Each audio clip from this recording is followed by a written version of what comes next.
हाँ जी दोस्तों, अब chapter 8 composition and structure of atmosphere पे आ गए हम। अब हम पढ़ेंगे कि एटमॉस्फेयर में हमारा कैसा स्ट्रक्चर है। चलिए शुरू करते हैं। थोड़ा आपको एटमॉस्फेयर के बारे में बता दूं। एटमॉस्फेयर मतलब वायुमंडल। जैसे पृथ्वी के चारों तरफ जो वायु है, हवा है, उसको एटमॉस्फेयर बोलते हैं। और ये किस वजह से अर्थ के साथ चिपका हुआ है? ग्रेविटेशनल फोर्स की वजह से चिपका हुआ है। जो भी हमारे जीवन में लाइफ है, अर्थ पे लाइफ है, एटमॉस्फेयर के बिना नहीं हो सकती। अब इसमें मोटा मोटा यही है।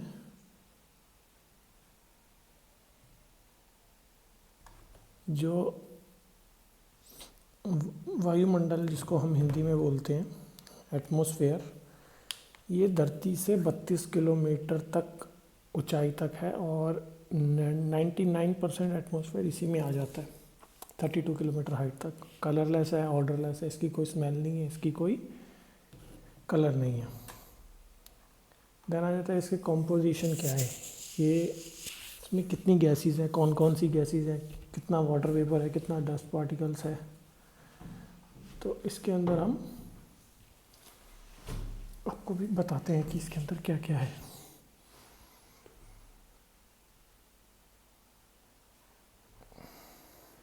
जो कार्बन डाइऑक्साइड है वो 90 किलोमीटर तक पाई जाती है, उससे ऊपर नहीं पाई जाती है। जहाँ हम बैठे हैं धरती पे, यहाँ से ऊपर सीधा 90 किलोमीटर चले जाओ तो वहाँ तक ही कार्बन डाइऑक्साइड है।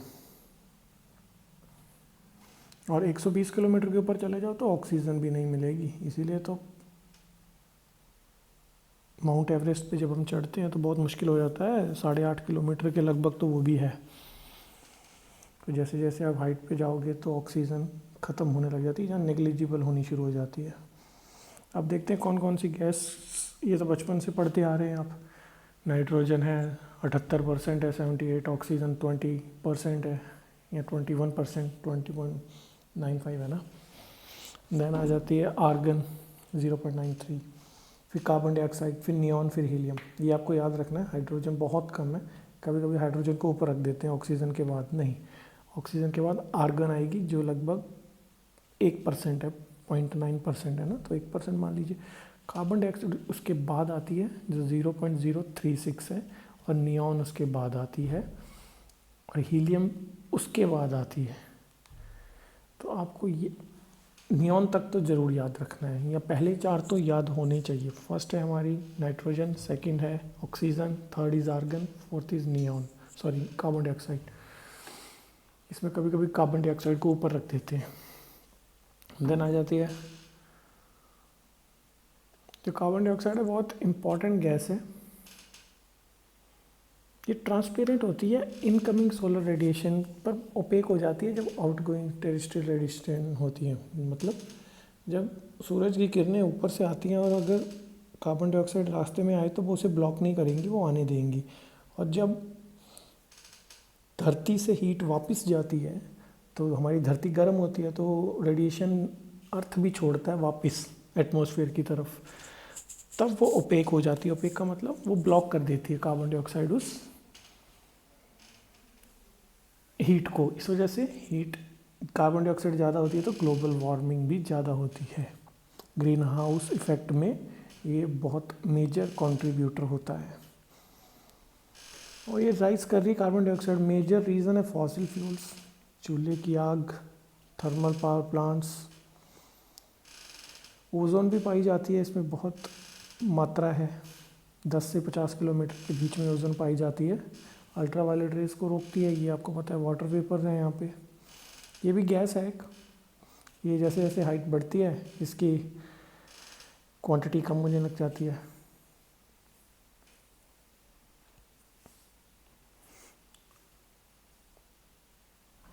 कम, लगभग 1% से भी कम है।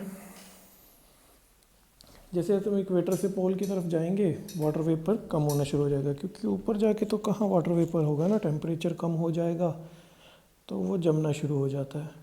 और डस्ट पार्टिकल्स भी वहाँ पाए जाते हैं। ज़्यादातर डस्ट पार्टिकल्स एटमॉस्फेयर के लोअर एरिया में रहते हैं, धरती के पास ही रहते हैं, वहीं वो कंसंट्रेट रहते हैं। फिर भी कुछ एक कन्वेक्शनल एयर करंट्स होते हैं। कन्वेक्शनल मतलब जो ऊपर को जाते हैं एयर, वो उसे ऊपर बहा के कई हाइट्स में भी ले जाते हैं कभी कभी। तो ज़्यादा कंसंट्रेशन कहाँ पाई जाएगी? सब ट्रॉपिकल और टेम्परेट रीजन्स में, क्योंकि वहाँ ड्राई विंड्स हैं। इक्वाटोरियल क्या होती है? वो विंड्स जो होती हैं वो पानी से भरी होती हैं, ह्यूमिड होती हैं, तो वो डस्ट पार्टिकल्स को गिरा देती हैं नीचे। लेकिन जो ड्राई विंड्स होती हैं, सब ट्रॉपिकल, टेम्परेट, एल्टीट्यूड वाले एरिया जहाँ, तो वहाँ डस्ट पार्टिकल्स की कंसंट्रेशन ज़्यादा होना। इसलिए आपने देखा होगा सर्दियों में दिल्ली का हाल क्या होता है ना, डस्ट भी होती है, धुआं होता है, पराली जलती है आसपास के स्टेट्स में। तो वहाँ पे अभी आप देख लेंगे, सर्दियों में शुरू हो गया मौसम, तो वहाँ पे डस्ट पार्टिकल्स कंसंट्रेट होना शुरू हो जाते हैं। ये हाइग्रोस्कोपिक न्यूक्ली की तरह भी एक्ट करते हैं। हाइग्रोस्कोपिक न्यूक्ली मतलब एक दाना जिसके अराउंड वाटर वेपर बनता है। वाटर वेपर कभी भी खाली वाटर वेपर नहीं होता, उसके अंदर एक कोई ना कोई पार्टिकल होता है जो आपको दिखता नहीं है, जिसके अराउंड वो चिपक कर एक बड़ा गोला बनता है और एक वेपर बनता है। नेक्स्ट आ जाता है स्ट्रक्चर क्या है एटमॉस्फेयर का। स्ट्रक्चर क्या है जी? अब बचपन से पढ़ रहे हैं। कुछ लेयर्स हैं, troposphere, stratosphere, mesosphere, thermosphere, ionosphere, ऐसे करके। और हर एक की कुछ हाइट है, हर एक का कुछ टेम्परेचर है, कहीं टेम्परेचर बढ़ता है, कहीं टेम्परेचर घटता है। ये 3 बातें आपको याद रखनी है। अब आ जाते हैं ट्रोपोस्फेयर पे। ट्रोपोस्फेयर सबसे नीचे वाली लेयर है। एवरेज हाइट इसकी 13 किलोमीटर है। एवरेज का मतलब, क्योंकि पोल्स की साइड पे जो इसकी हाइट होगी वो 8 किलोमीटर होगी और इक्वेटर पे 18 किलोमीटर होगी। पोल्स पे क्यों कम होगी? क्योंकि पोल्स जो होते हैं ना वो एटमॉस्फेयर के पास आ जाते हैं, समझे आप। इक्वेटर थोड़ा बल्ज आउट होता है ना, साइड में निकला होता है इक्वेटर, और जो वैसे बल्ज आउट होता है तो वो थोड़ा दूर पड़ता है एटमॉस्फेयर से। तो पोल्स पे हाइट 8, वहाँ 18, इतनी याद रखनी है। मीन एवरेज निकाल के उन्होंने 13 बता दी। अब थिकनेस पे आ जाते हैं। ट्रोपोस्फेयर की जो थिकनेस है वो सबसे ज़्यादा कहाँ होगी? इक्वेटर पे। क्यों? क्योंकि हीट जो होती है ना, वो हीट की वजह से स्ट्रॉन्ग कन्वेक्शनल करंट्स बनते हैं। स्ट्रॉन्ग कन्वेक्शनल करंट्स मतलब जहाँ टेम्परेचर ज़्यादा होगा वार्म करंट्स बनेंगी, हवा गर्म होगी, हवा ऊपर उठेगी, तो वो उसको ऊपर इकट्ठा करके इकट्ठा कर देती हैं सारी ट्रोपोस्फेयर को, और इक्वेटर के पास वहाँ पे फिर ज़्यादा थिकनेस होती आती है। जो भी हमारे मौसमी विभाग के जो भी बारिश, बादल ट्रोपोस्फेयर में मिलते हैं, इसका टेम्परेचर घटता रहता है जैसे जैसे हम ऊपर जाते हैं। जितना हम ऊपर जाएंगे, 165 मीटर ऊपर जाइए 1 डिग्री टेम्परेचर कम हो जाएगा, और 165 ऊपर जाइए 1 डिग्री टेम्परेचर कम हो जाएगा। सबसे इम्पोर्टेंट लेयर है ये। देन आ जाती है कौन सा जोन है जो ट्रोपोस्फेयर और स्ट्रेटोस्फेयर को अलग करता है, उसको बोलते हैं ट्रोपोपॉज। वहाँ पे टेम्परेचर लगभग -80 डिग्री हो जाता है। ये मान के चलिए अब 18 किलोमीटर ऊपर की बात हो रही है। और -45 हो जाता है पोल्स पे जाके, और कम होगी पोल्स पे तो ज़्यादा ठंड होती है। और यहाँ पे टेम्परेचर इतना ही रहता है, बढ़ता या घटता नहीं है, अमूमन इतना ही रहता है, इसलिए इसे ट्रोपोपॉज बोलते हैं। उसके बाद नेक्स्ट लेयर आती है स्ट्रेटोस्फेयर। ये ट्रोपोपॉज से ऊपर जाती है और लगभग 50 किलोमीटर तक जाती है। और इसका मेन फीचर क्या है? इसमें ओजोन लेयर पाई जाती है ट्रोपोस्फेयर में। उसके बाद आ जाता है मीजोस्फेयर। ये स्ट्रेटोस्फेयर के बाद की लेयर है और ये 80 किलोमीटर तक जाती है। इस लेयर में क्या होता है? टेम्परेचर गिरना शुरू हो जाता है। स्ट्रेटोस्फेयर में टेम्परेचर बढ़ना शुरू हो जाता है, इसमें टेम्परेचर वापस गिरना शुरू हो जाता है। ये -100 तक चला जाता है। उसके बाद मीसोस्फेयर के बाद मीजोपॉज आएगा, एक पॉज आएगा। उसके बाद आइनोस्फेयर शुरू हो जाएगा जो 80 से 400 किलोमीटर तक जाती है, फिर तो अब पता भी नहीं है कहाँ तक जा रही है। वहाँ पे इलेक्ट्रिकली चार्ज पार्टिकल्स होते हैं जो आपके सैटेलाइट्स, रेडियो वेव्स, ट्रांसमिट्स होते हैं ना, उसकी वेव्स वो इसी लेयर के थ्रू होती हैं। इसमें क्या टेम्परेचर ना बढ़ना शुरू हो जाता है, आइनोस्फीयर में टेम्परेचर बढ़ना शुरू हो जाता है जैसे जैसे हाइट बढ़ती है।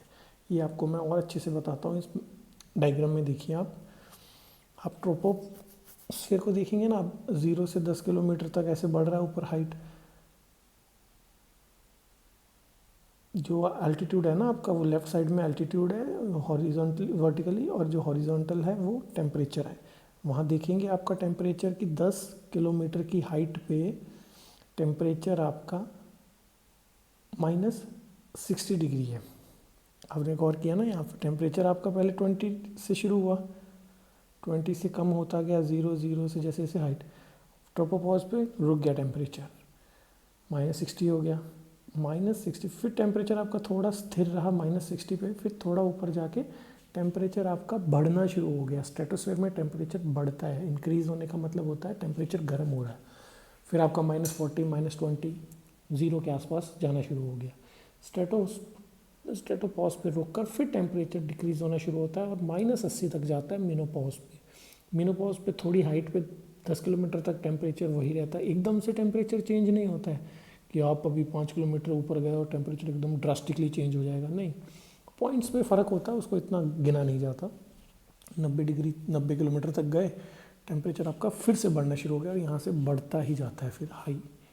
तो घटता बढ़ता टेम्परेचर आपका 2 ही बार है, स्ट्रेटोस्फीयर याद रखना और उसके बाद जो आइनोस्फीयर है मेनोपॉज के बाद। नेक्स्ट आ जाते हैं आपके एक्सोस्फीयर। आइनोस्फीयर के बाद एक्सोस्फीयर आ जाता है, वहाँ के बारे में हमें कुछ इतना खास पता नहीं है।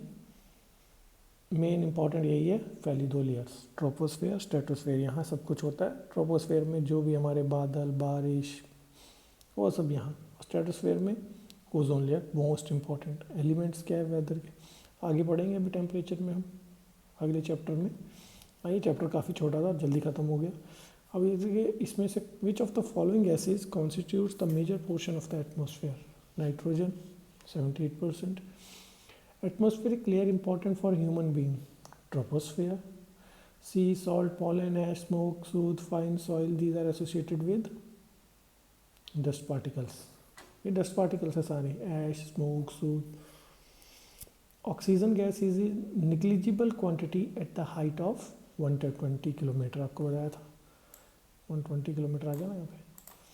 Which one of the following gases is transparent to incoming solar radiation and opaque to outgoing terrestrial radiation? सीधा सीधा क्वेश्चन आ जाएगा, कार्बन डाइऑक्साइड। चलिए, बाकी तो सब्जेक्टिव है। अब नेक्स्ट क्वेश्चन हम अगली क्लास में करेंगे। अभी के लिए धन्यवाद।